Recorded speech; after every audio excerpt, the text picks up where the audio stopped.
Bonjour à tous, bienvenue sur la chaîne Débrouille et Survie au quotidien. J'avais promis une suite de vidéos sur les sacs d'évacuation et j'ai tourné une vidéo, je ne l'ai pas encore montée. J'ai encore plusieurs vidéos à mettre en place sur la chaîne YouTube, mais là, pas le temps. Si vous avez vu les actualités et notamment la partie communautaire de la chaîne YouTube, je me situe en plein dans les inondations qui se passent actuellement dans le nord de la France. Et si vous avez pu voir un peu mes posts, en effet j'étais prêt à beaucoup de choses, mais pas à ça. Pas à ça du tout. Là on parle de rupture de la normalité souvent sur YouTube, dans nos vidéos, on se prépare. Et quand elle est là, c'est assez incroyable. On est complètement dépassé par les événements. On voit ici, c'est incroyable. Si je peux résumer la situation, on vit un moment historique, on va pas dire apocalyptique, mais pas loin. Et c'est assez étrange parce qu'il y a des quartiers ou des villes qui sont nickel et des coins qui sont extrêmement sinistrés. On a, par chez nous, je vais pas indiquer pile poil le lieu, mais on a un centre-ville où tout le monde est ok, tout le monde fait ses courses, son shopping, va au restaurant, et à moins d'1 kilomètre, eh bien c'est le désastre. Et ça c'est improbable. Alors je parlais de lors de la dernière vidéo sur les sacs d'évacuation du risque inondation. Nous on est dans une zone humide avec pas mal de fleuves, d'affluents dans le secteur, énormément de kilomètres de rivières.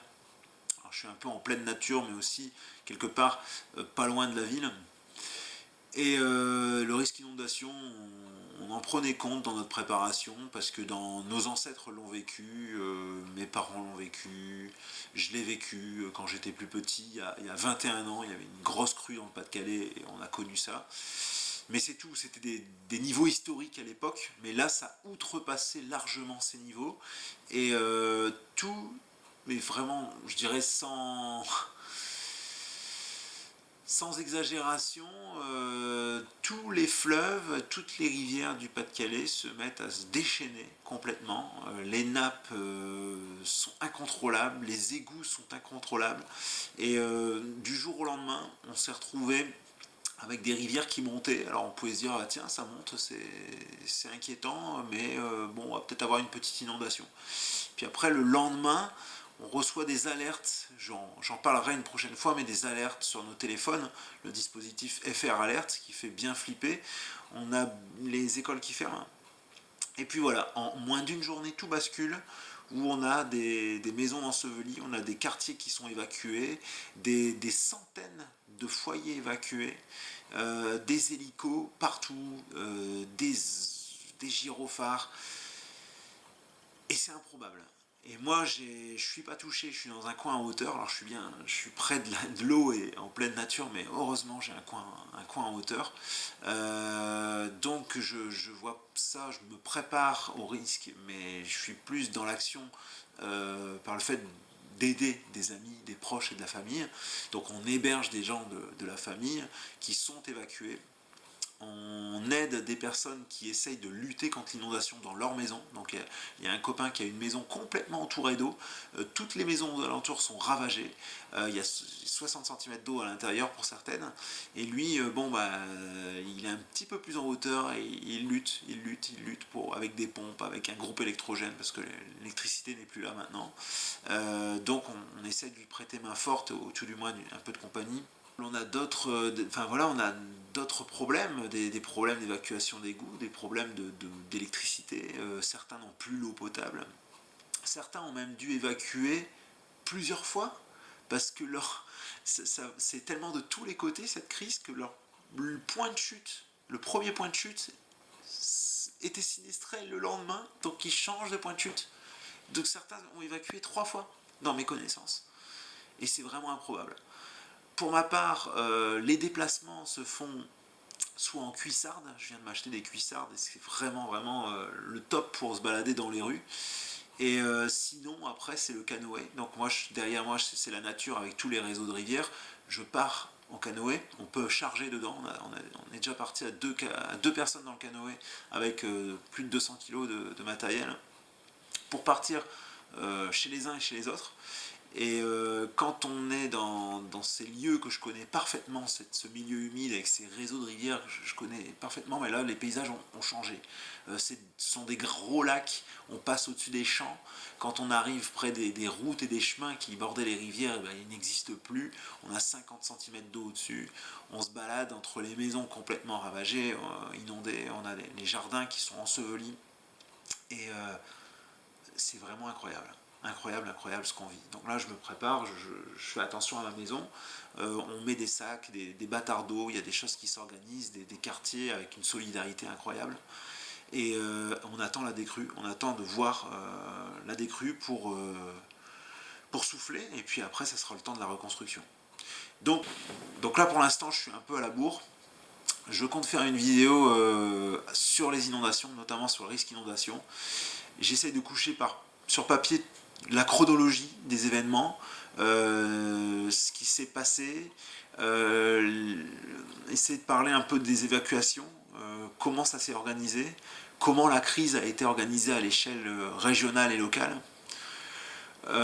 parler aussi de l'état de stress des personnes, le stress qui impacte la prise de décision.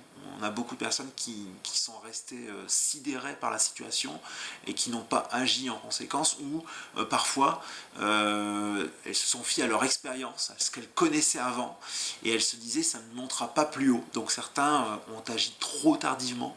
On va parler un peu de tout ça.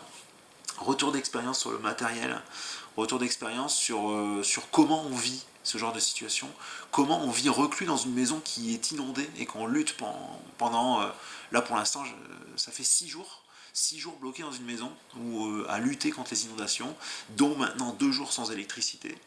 J'ai un copain qui était au milieu de nulle part, vraiment en pleine nature, là, bordé par la forêt et des marécages. Lui, il était entouré d'eau comme si c'était une île, donc il avait préparé son bateau pour une évacuation. C'est improbable. Donc voilà, je vais coucher sur papier, histoire de faire un retext très complet sur cette situation. Et en attendant, j'essaierai de vous envoyer quelques petites vidéos qui sont déjà tournées, mais que je vais monter, qui n'ont rien à voir. Par contre, la vidéo spéciale inondation, j'ai envie de la travailler, j'ai envie vraiment de mettre sur papier déjà le ressenti, tout ce que j'ai vécu, et tout ce que j'ai vu, parce que j'ai moins vécu que certains, parce que je suis plutôt préservé, mais bon, d'un point de vue externe. Et puis noter mes impressions, et j'attends aussi l'après, parce que là on est toujours dans la crise. À certains endroits on est au même niveau qu'au plus haut de la crise. Vendredi c'était vraiment le plus haut. Il y a un quartier où il y avait 50 cm d'eau, et là je suis retourné en cuissard hier, c'est exactement la même chose. Voilà, il y a beaucoup de choses à dire, ça sera pour la prochaine fois. En attendant, sachez déjà que cette vidéo se fera de manière posée, comme ça, il n'y aura pas d'image d'illustration, ça sera moi sur le canapé.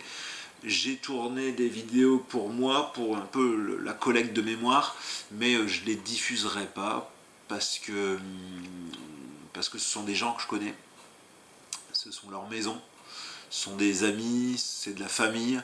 On est dans un coin où on connaît quand même beaucoup de monde, et il n'y a personne qui n'a pas un proche, deux proches, voire toute la famille touchée, relogée, évacuée. Donc je ne vais pas commencer à faire de vidéos d'évacuation, c'est pas le sujet, ce serait du voyeurisme malsain, ni même des photos de moi en canoë qui circulent dans les quartiers inondés.